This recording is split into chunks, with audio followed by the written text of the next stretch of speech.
Private హాస్పిటల్లో మన ఆరోగ్యశ్రీ కూడా ఇప్పుడు తీసుకోవట్లేదు సార్. ఆంధ్ర ఆరోగ్యశ్రీ అసలు తీసుకోవట్లేదు. అవును, చాలా బకాయిలు కట్టాలని అంటున్నారు. అవునవును. ఇది ఎప్పటి వరకు ఏంటి సార్ ఇలాగ మరి? బకాయిలు బకాయిలు కట్టరు. ఇది పెద్ద స్కామ్ అండి. దీని గురించి సెపరేట్గా చెప్పుకోవాలన్నమాట. అసలు చిన్న చిన్న వాళ్ళ తాలూకు ఫ్రెండ్స్ అందరి చేత కూడా హాస్పిటల్స్ నుంచి అటు ఆరోగ్యశ్రీ కోసం సబ్మిట్ చేయించి శాంక్షన్ చేసింది. ఎందుకంటే వాళ్ళకు వచ్చే సంపదలో వీళ్ళకి ఒక 30% 40% ఉంటుంది. వాళ్ళకి సంవత్సరానికి ఒక 50 కోట్లు అనుకోండి. 50 కోట్లలో వీళ్ళకి ఒక 20 కోట్లు ఉంటుందన్నమాట. అదొక పెద్ద స్కామ్. అది రాజశేఖర రెడ్డి గారు పెట్టినప్పుడే అది చాలామంది ఆరోగ్యశ్రీ వల్ల బాగుపడ్డామని దండం పెట్టుకున్నారు. కానీ దాన్ని వెనుకున్నటువంటి స్కామ్ అట్లాంటిది అన్నమాట. అయితే ఆరోగ్యశ్రీ ఎప్పుడైతే ఉందో మిగతా వాటికి మనం చోటు ఇవ్వం. మన ఇంట్లో ఎవరో ఉన్నారు, వారికి బైపాస్ సర్జరీ జరిగింది, ఇంటికి వచ్చింది, దేవుడురా బాబు అంటున్నాం కదా. తర్వాత దాని వెనక ఎన్ని కుట్రలు ఉన్నాయో ఎన్ని ఉన్నాయో అది బయట పెట్టరు. ఎందుకంటే సహజంగా వాళ్ళు ప్రాణాలు దక్కాయి, ఆ మహానుభావుడు ఆరోగ్యశ్రీ పెట్టబట్టి అంటన్నమాట. అందువల్ల కొనసాగుతుందేమో అని ఆశపడ్డాం. ఆ కొనసాగడానికి డబ్బులు ఎక్కడికి లేవు కదా. ప్రజలందరూ కనీసం ఆరోగ్యశ్రీ లేకపోతే పథకాలు ఇచ్చి ఎందుకని అంటున్నారు సార్. దానికి పథకాలు అందరికి ఇవ్వటం లేదండి. పథకాలు వారికి అందుబాటులో ఉన్న వాళ్ళకి ఇస్తున్నారు. పథకాలు అందరికీ ఎలాగిస్తారు మీకు? ఎందుకంటే 5 కోట్ల జనాభా ఉందండి. 2 కోట్ల మందికి పథకాలకు అర్హులు అనుకోండి. అందరికీ ఇవ్వరు కదా.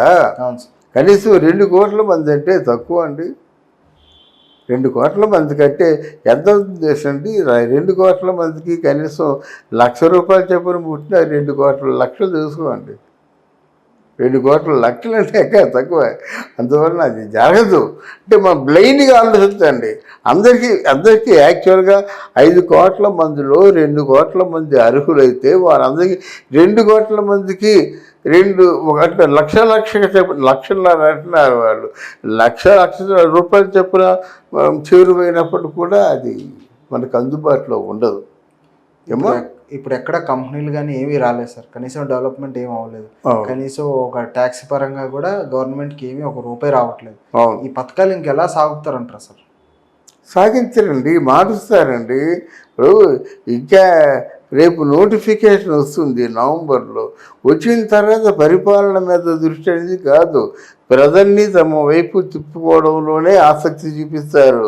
ఈ వాలంటీర్లందరూ కూడా పార్టీ కార్యకర్తలు అవుతారు, పార్టీ పనులే చేస్తారన్నమాట. వాళ్ళు యాక్చువల్గా పార్టీ పనులు చేయకూడదు, కానీ పార్టీ పనుల కోసమే కేటాయించుకోవడం కోసం అది చేశారన్నమాట. మరి అదే జరుగుతుంది. అస్తవ్యస్తం అయిపోతుంది బాబు. వైఎస్ఆర్ పరిపాలనలో జగన్మోహన్ రెడ్డి ఆంధ్రదేశాన్ని ఎంత పతనం చేయడు అంత పతనం చేశాడు. ఎంతకంటే అందుకే ఈయన ఏమంటారంటే దగ్గుబాయ్ అంటారు, లేదా దాన్ని ఏమంటారు తొగ్గులకు పనులు. తొగ్గులకు ఇంకా చాలా మేధావి. ఆ తొగ్గులకు పనులు చేస్తున్నాడు. ఆంధ్రప్రదేశ్ తాలూకు జనాభా బలైపోతున్నారు. Thank you sir. Thank you అమ్మా. Thank you. మరి చాలా మంచి ప్రశ్నలు అడిగారు, మంచి సమాధానం రాబట్టారు. Thank you. వైద్యాన్ని పెట్టడానికి కుదరదండి. అది చంద్రబాబు నాయుడు ప్రయత్నం చేశాడు. నేవీ వాళ్ళేమో అడ్డగించారు. ఎందుకంటే ఇక్కడ రాజధాని పెట్టినట్టయితే ఏ క్షణంలోనైనా మన శత్రువులు వచ్చి మన మీద బాంబు దాడి చేసే అవకాశం ఉంది. దానివల్ల నగరానికే నష్టం.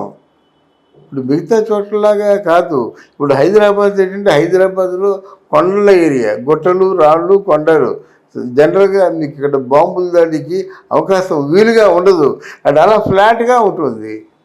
ఏది మన విశాఖపట్నంతో ఫ్లాట్గా ఉంటుంది. పైకెళ్ళో బాంబు దాడి చేస్తే మొత్తం ఫ్లాట్ అయిపోతుంది అన్నమాట, స్మాష్. అందువలన అక్కడ వద్దని అప్పుడు చంద్రబాబు నాయుడు ముందు ప్రయత్నం చేశాడు విశాఖపట్నంలోనే ఉందామని, కానీ కుదరలేదు.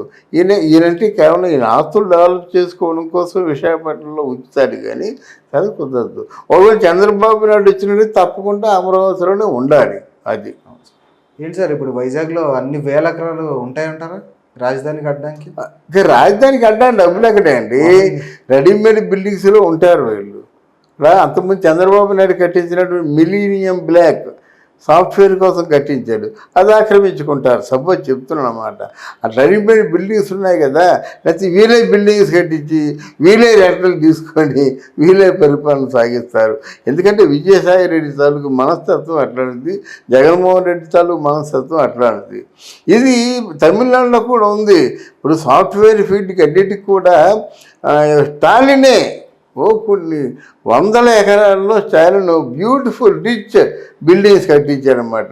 ఫారినర్స్కి ఇచ్చేసాడంతే, సాఫ్ట్వేర్ డెవలప్ చేసుకోండి అని చెప్పాడు. ఆయనకి అద్దెలు వస్తున్నాయి, ఒక సాఫ్ట్వేర్ డెవలప్మెంట్ ఉంది.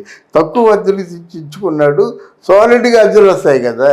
అవి వేలు లక్షల కోట్లు సంపాదించడం అంటే అలా సంపాదించాలి. అంతేగాని ఇదే నువ్వు ఎదుట కట్టించినా నాణ్యత ఉండదు, కక్కుర్చపడతావు, పరిశ్రమలకి అనుకూలంగా ఉండదు. అందువల్ల నీకు ఉన్నటువంటి ఆలోచన ఏమిటో అది మీ వైఎస్ఆర్సీపీ వాళ్ళకే నచ్చుతుంది, కానీ మిగతా వాళ్ళకి ఎవరికీ నచ్చదు. నువ్వేమంటున్నావు, దీపం ఉండగానే ఇల్లు చక్కబెట్టుకొని అన్నావు. అందువల్ల మీ వైఎస్ఆర్సీపీ వాళ్ళందరూ కూడా దీపం ఉండగానే ఇల్లు బాగా చక్కబెట్టుకున్నారు. చంద్రబాబు అలా అనడు, తాను తక్కువ తింటాడు, మిగతా వాళ్ళు కూడా ఇంకా తక్కువ తినమంటాడు. తినమని చెప్పడం కానీ చాలా తక్కువ తింటాడు. మిగతా వాళ్ళు ఏదో మీ మీ బుక్స్ కోసం మీరు ఆధారపడండి, కానీ పూర్తిగా అవినీతిమై అయిపోతూ చెప్తారు కనుక కొంతవరకు పనులు జరుగుతాయి. జగన్ గారు ప్రభుత్వం రాగానే అంబులెన్స్లు రిలీజ్ చేశారు. సార్ ఇప్పుడు అంబులెన్స్లు ఎక్కడ కనిపించట్లేదు. తీశారు కదండి, కరోనా టైంలో కూడా ఎక్కడ కనిపించలేదు. లేదు తీశారు కదా. ఇప్పుడు ఆరోగ్యశ్రీ సర్వీసులు రిస్ట్రిక్ట్ చేశారు. ఇప్పుడు పెద్ద పెద్ద ఆపరేషన్లు 3 లక్షలు 4 లక్షలు 5 లక్షలు లేదు, యాక్సెప్ట్ చేయడం లేదు. చిన్న చిన్న పేదవాళ్ళకి వైద్యం అంటే ఇప్పుడు ఏం చేశారంటే జిల్లాల్లోనూ దగ్గర ప్రాథమిక ఆరోగ్య కేంద్రాలు పెట్టారు. మంచి ప్రశ్న వేశావు. జిల్లాకి కూడా ప్రాథమిక ఆరోగ్య కేంద్రాలు పెట్టి ఏం చేస్తున్నారంటే అందులో హాస్పిటల్లో వాడు రెసిడెంట్ డాక్టర్ ఉంటాడు, మందులు ఉండవు. రాగానే వాడు చెక్ చేసి మందులు రాసిస్తాడు. ఆ మందులు దొరకవు, ట్రీట్మెంట్ జరగదు. మొత్తానికేమో ప్రాథమిక ఆరోగ్య కేంద్రాలు మాత్రం ఈ పేరు చెప్పుకొని అన్ని చోట్ల ఉన్నాయి. అంటే నిజమేనండి, వాడు అమరావతి రేపు రాజధాని ఖచ్చితంగా అవుతుంది, అయి తీరుతుంది. ఎందుకంటే అమరావతిలో రైతులు వీళ్ళు అనుకున్నట్టుగా కమ్మరైతులు కాదు. అమరావతిలో అన్ని రకాల క్యాస్టుల వాళ్ళు ఉన్నారు. ఆ విషయాన్ని వాళ్ళు రీచెక్ చేసుకున్నారు. అన్ని క్యాస్టుల వాళ్ళు ఉన్నారని నిర్ధారణ అయింది. దాన్ని వదిలేశారు. అమరావతి రైతులకి ఏంటంటే కొన్ని ఆశలు పెట్టారు.